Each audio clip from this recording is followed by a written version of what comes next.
The Nagaraja కుటుంబ సభ్యులందరికీ హృదయపూర్వక స్వాగతం. ఈరోజు మనం మన జీవితాలకు దిశానిర్దేశం చేసే ఒక అద్భుతమైన వేమన పద్యం, దాని లోతైన భావాన్ని మహాభారతంలోని ఒక చిరస్మరణీయమైన ఘట్టంతో పోల్చుకుంటూ విశ్లేషించుకుందాం. స్వాగతం ది నాగరాజ్ షోకి సుస్వాగతం. మన జీవితంలో ఎన్నో సమస్యలు వస్తుంటాయి పోతుంటాయి. కొన్ని సమస్యలను మనం మొదట్లోనే గుర్తించి పరిష్కరిస్తాం. కానీ కొన్నిసార్లు ఏం కాదులే, చూద్దాంలే అనే నిర్లక్ష్యంతో చిన్న సమస్యను పెరిగి పెద్దదయ్యే వరకు వదిలేస్తాం. ఆ తర్వాత చెయ్యి దాటిపోయిన ఆ సమస్యను చూసి పరిష్కరించాలని ప్రయత్నించి విఫలమవుతాం.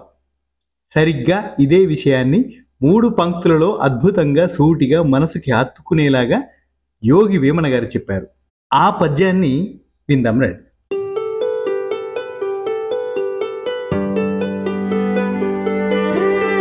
ఆలి వంచలేక యధమత్వమున నుండి వెనుక వంతుననుట వెర్రితనము, చెట్టు ముదరనిచ్చి చిదిమిన బోవున విశ్వదాభిరామ వినురవేమ. ఆలి వంచలేక యధమత్వమున నుండి వెనుక వంతుననుట వెర్రితనము, చెట్టు ముదరనిచ్చి చిదిమిన బోవున విశ్వదాభిరామ వినురవేమ. ఈ పద్యం యొక్క తాత్పర్యాన్ని సూక్ష్మంగా తెలుసుకుందాం. ఈ పద్యం యొక్క భావం చాలా సూటిగా ఉంటుంది. ఆలి వంచలేక అంటే తన భార్యను అదుపులో పెట్టుకోలేక లేదా తన అధీనంలోకి తెచ్చుకోలేక. యధమత్వమున నుండి అంటే ఒక నిస్సహాయమైన అధమమైన స్థితిలో ఉండిపోయి. వెనుక వంతుననుట వెర్రితనము అంటే తర్వాత అంతా అయిపోయిన తర్వాత ఆగు, నా వంతు వచ్చింది, నేను చూసుకుంటాను, నేను ఆమెను లొంగ తీసుకుంటాను అనడం వెర్రితనం, మూర్ఖత్వం. వేమన గారు దీనికి ఒక అద్భుతమైన ఉదాహరణ ఇచ్చారు. చెట్టును ముదరనిచ్చి చిదిమిన బోవునా అంటాడు. అంటే ఒక మొక్కను అది చిన్నగా ఉన్నప్పుడే పీకేయడం సులభం. కానీ అదే మొక్క పెరిగి మహావృక్షంగా మానుగా ముదిరిన తర్వాత చేతితో చిదిమేస్తే పోతుందా? అస్సలు పోదు. దాన్ని కూల్చడానికి గొడ్డలు కావాలి, రంపాలు కావాలి, ఎంతో శ్రమించాలి. కొన్నిసార్లు అది కూడా సాధ్యం కాకపోవచ్చు. అట్లాగే సమస్య చిన్నగా ఉన్నప్పుడే దాన్ని పరిష్కరించాలి. అది పెరిగిపోయి మన అదుపు తప్పిపోయిన తర్వాత పరిష్కరించాలని చూడడం కేవలం మూర్ఖత్వం అని వేమన గారి భావం. ఈ పద్యం యొక్క భావాన్ని మనం మరొక కోణంలో చూద్దాం. ఆలిని లొంగ తీసుకోవడం, ఆలిని వంచడం అని వేమన గారు ఈ పద్యంలో చెప్పారు.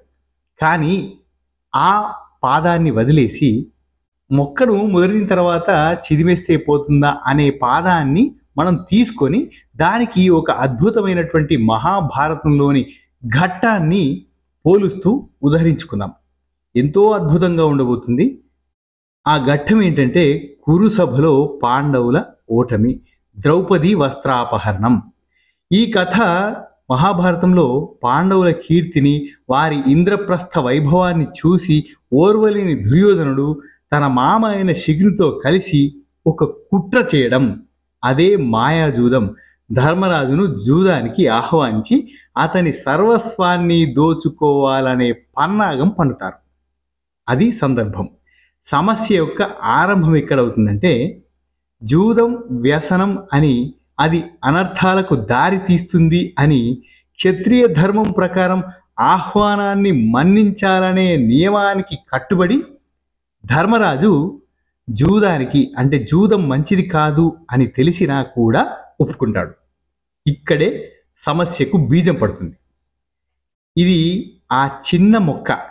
ఈ సమయంలోనే ధర్మరాజు గట్టిగా నిలబడి ఈ మాయాజూదం అధర్మం, నేను ఆడను అని తిరస్కరించి ఉంటే రాబోయే అనర్థం ఆగిపోయేది. కానీ ధర్మరాజు గారు అట్లా చేయలేదు. జూదం మొదలవుతుంది. శకుని మాయలో పడి ధర్మరాజు తన సంపదను, రాజ్యాన్ని, తమ్ముళ్లను, చివరకు తనను తానే ఓడిపోతాడు. ఓటమి పాలైన ప్రతిసారి ఇక ఆపాలి అని అనుకోకుండా ధర్మరాజు పంతానికి పోయి మరింత లోతుకు కూరుకుపోతాడు. సమస్య ఇప్పుడు ఒక మొక్క నుంచి చెట్టుగా ఎదిగిపోతుంది. సమస్య అతని అదుపు తప్పిపోతుంది. చివరకు దుర్యోధనుని ప్రేరణతో శకుని ఇంకా పందెం వేయడానికి నీ దగ్గర ద్రౌపది ఉందిగా అంటాడు. ఆ క్షణంలోనైనా ధర్మరాజు చి ఆపు అని శకునిని ఆపాడా? ఆపలేదు. వివేకం కోల్పోయిన స్థితిలో ద్రౌపదిని కూడా పణంగా పెట్టి ఓడిపోతాడు. ఇక్కడితో సమస్య చేయి దాటిపోయింది. అది ఇప్పుడు ముదిరిన చెట్టుగా మారిపోయింది. పద్యంతో మనము ఈ కథను బేరీజు వేసి చూసుకుందాం. ఇప్పుడు మనం పద్యంలోని ప్రతి పంక్తిని ఆ కురుసభలోని పాత్రలకు అన్వయించి చూసుకుందాం. ఆలివంచలేక యధమత్వమున నుండి అని అన్నాడు వేమన గారు. ఇక్కడ ఆలి అనే పదాన్ని కేవలం మనము భార్య అని కాకుండా తన అధీనంలో ఉండాల్సిన పరిస్థితి లేదా వ్యక్తి అనే విస్తృతార్థంలో తీసుకుందాం. ధర్మరాజు కోణంలో తన ఇంద్రియాలను, జూదం ఆడాలనే తన కోరికను అదుపులో పెట్టుకోలేక, తన వివేకాన్ని నియంత్రించుకోలేక అధమమైన జూదగాడి స్థితిలో నిస్సహాయంగా ఆయన ఉండిపోవడం. సభలోని పెద్దల కోణంలో మనం దీన్ని చూస్తే దుర్యోధనుడి దుర్మార్గాన్ని, శకుని కుటిలత్వాన్ని అదుపు చేయలేక రాజభక్తి అనే సంఖ్యలలో బందీలై అధర్మం జరుగుతున్నా ఏం చేయలేని అధమమైన నిస్సహాయమైన స్థితిలో భీష్మ పితామహుడు, ద్రోణాచార్యుల వారు, కృపాచార్యుల వారు ఇలాంటి మహానుభావులు కూడా అదే స్థితిలో ఉండిపోతారు. వారు తమ శక్తిని, అధికారాన్ని సరైన సమయంలో ఉపయోగించుకోలేకపోతారు. వెనుక వంతుననుట వెర్రితనము అన్నాడు వేమన గారు. దుశ్శాసనుడు ద్రౌపదిని జుట్టు పట్టుకుని సభకు ఈడ్చుకొని వచ్చినప్పుడు, ఆమెను వివస్త్రను చేయబోతున్నప్పుడు ద్రౌపది సభలోని పెద్దలను ఇది ధర్మమా అని ప్రశ్నిస్తుంది. అప్పుడు వారు మాట్లాడడానికి ప్రయత్నిస్తారు. భీష్ముడు ధర్మ సూక్ష్మాల గురించి మాట్లాడతాడు. వికర్ణుడు వంటి వారు దీన్ని వ్యతిరేకిస్తారు. కానీ అప్పటికే ఆలస్యమైపోతుంది. దుర్యోధనుడి అహంకారం కట్టలు తెచ్చుకుంటుంది. దుశ్శాసనుని దురాగతం ఆపలేని స్థాయికి చేరిపోతుంది. ఆ తర్వాత వారు చెప్పే నీతులు, వాక్యాలు ఎందుకు పనికిరావు. ఇది వెనుక వంతుననడం కాక మరేమవుతుంది? అంతా అయిపోయాక అయ్యో ఇది తప్పు, ఇది ఒప్పు అని బేరీజు వేస్తూ మాట్లాడడం వెర్రితనం కాదా చెప్పండి? చెట్టు ముదరనిచ్చి చిదిమిన బోవునా అన్నాడు వేమన గారు. అంటే దుర్యోధనుడి అసూయ అనే మొలకను ధృతరాష్ట్రుడు తన పుత్రప్రేమ అనే నీరు పోసి పెంచాడు.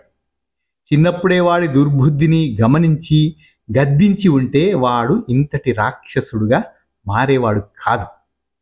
జూదం అనే ఆలోచన వచ్చినప్పుడే దాన్ని చిదిమి వేయకుండా దానికి అంగీకరించడమే పాండవులు పెద్దలు చేసినటువంటి పెద్ద తప్పు.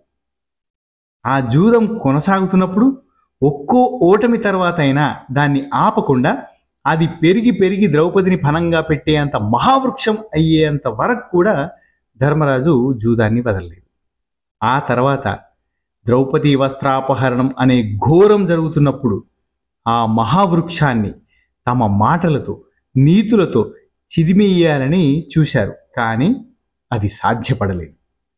చివరకు శ్రీకృష్ణుడి అద్భుతం మాత్రమే ఆ ఘోరాన్ని కాపాడగలిగింది, ఆపగలిగింది. కానీ జరగాల్సిన నష్టం, అవమానం, పరువు ప్రతిష్టల భంగం ఈ పాటికే జరిగిపోయింది. ఆ ముదిరిన చెట్టును అంటే సమస్యను చివరికి కురుక్షేత్ర మహాసంగ్రామానికి దారితీసేంత పరిస్థితి అంటే కురువంశ వినాశనానికి కూడా దారితీసింది. వేమన చెప్పదలుచుకునేది ఏంటంటే ఈ పద్యం ద్వారా మనం ఈ కథ ద్వారా వేమన, వ్యాసుడు ఇద్దరూ చెప్పదలుచుకున్నది ఒక రకంగా విశ్లేషించుకుందాం. నిర్లక్ష్యం యొక్క పర్యవసనాలు. సమస్య చిన్నగా ఉన్నప్పుడు దాన్ని నిర్లక్ష్యం చేస్తే అది మనల్ని నాశనం చేసే అంత పెద్దదిగా మారిపోతుంది. అది వ్యక్తిగత దురలవాటు కావచ్చు, కుటుంబంలోని కలహాలు కావచ్చు, సమాజంలోని ఒక దురాచారమైన కావచ్చు, దేశాన్ని పట్టి పీడిస్తున్న అవినీతి కూడా కావచ్చు. దేన్నైనా మొదట్లోనే మనం అరికట్టాలి. సకాలంలో స్పందించాలి. సరైన సమయంలో సరైన నిర్ణయం తీసుకోవడం, సరైన రీతిలో స్పందించడం చాలా ముఖ్యం. కురుసభలోని పెద్దలు మహాపరాక్రమవంతులు, జ్ఞానులు. కానీ సరైన సమయంలో స్పందించలేక నిస్సహాయులుగా మిగిలిపోయారు. వారి మౌనం అధర్మానికి ఆమోదం తెలిపినట్టయింది. వారి నిష్క్రియాపరత్వం మహా వినాశనానికి కారణమైంది. బాధ్యత మరియు ధర్మం. ప్రతి వ్యక్తికి తన పట్ల, తన కుటుంబం పట్ల, సమాజం పట్ల ఒక బాధ్యత ఉంటుంది. ధర్మరాజు తన వివేకాన్ని ఉపయోగించి జూదాన్ని ఆపి ఉంటే అది ఆయన బాధ్యత. ధృతరాష్ట్రుడు తన కొడుకును అదుపులో పెట్టి ఉంటే అది ఆయన బాధ్యత. భీష్మద్రోణులు అధర్మాన్ని ఖండించి ఉంటే అది వారి బాధ్యత. తమ బాధ్యతలను విస్మరించడం వల్ల, ధర్మాన్ని పాటించకపోవడం వల్ల వారందరూ చరిత్రలో అపఖ్యాతి పాలయ్యారు. ఆలివంచలేక అనే మాట మనల్ని మనం ఆత్మవిమర్శ చేసుకోమని చెబుతుంది. ఇక్కడ ఆలి అంటే మనం అదుపులో లేని మన కోపతాపాలు, మన అహంకారం, మన వ్యసనాలు, మన నిర్లక్ష్యం, మనల్ని మనం అదుపు చేసుకోలేక మన బలహీనతల వల్ల సమస్యలను పెరగనిచ్చి ఆ తరువాత ఇతరులను నిందించడం మూర్ఖత్వం. ధర్మరాజు జూదమాడి సర్వం కోల్పోయిన తర్వాత దుర్యోధనుణ్ణి, శకుని నిందించి ఏం లాభం చెప్పండి? తప్పు తన వైపు కూడా ఉంది. కాబట్టి ఈ పద్యంలో వేమన గారు చెప్పినట్టు ఆలివంచలేక అంటే భార్యను లొంగదీసుకోవడం అనే మాటనే కాకుండా ఆయన చెప్పినటువంటి 3వ పాదంలోని వాక్యాన్ని తీసుకొని ఈ పద్యాన్ని మానసిక వికాస సూత్రాలకు జోడించుకొని మహాభారతంలోని అద్భుతమైనటువంటి ఈ ఘట్టానికి మనం అన్వయించుకున్నాం. ఈ వేమన పద్యం కేవలం ఒక నీతి సూత్రం మాత్రమే కాదు, అది ఒక జీవన సత్యం. సమస్యను చూసి భయపడిపోయి పారిపోకూడదు, దాన్ని చూసి చూడనట్టు వదిలేయకూడదు. ధైర్యంగా, వివేకంతో సమస్య మొగ్గగా ఉన్నప్పుడే దాన్ని తుంచేయాలి.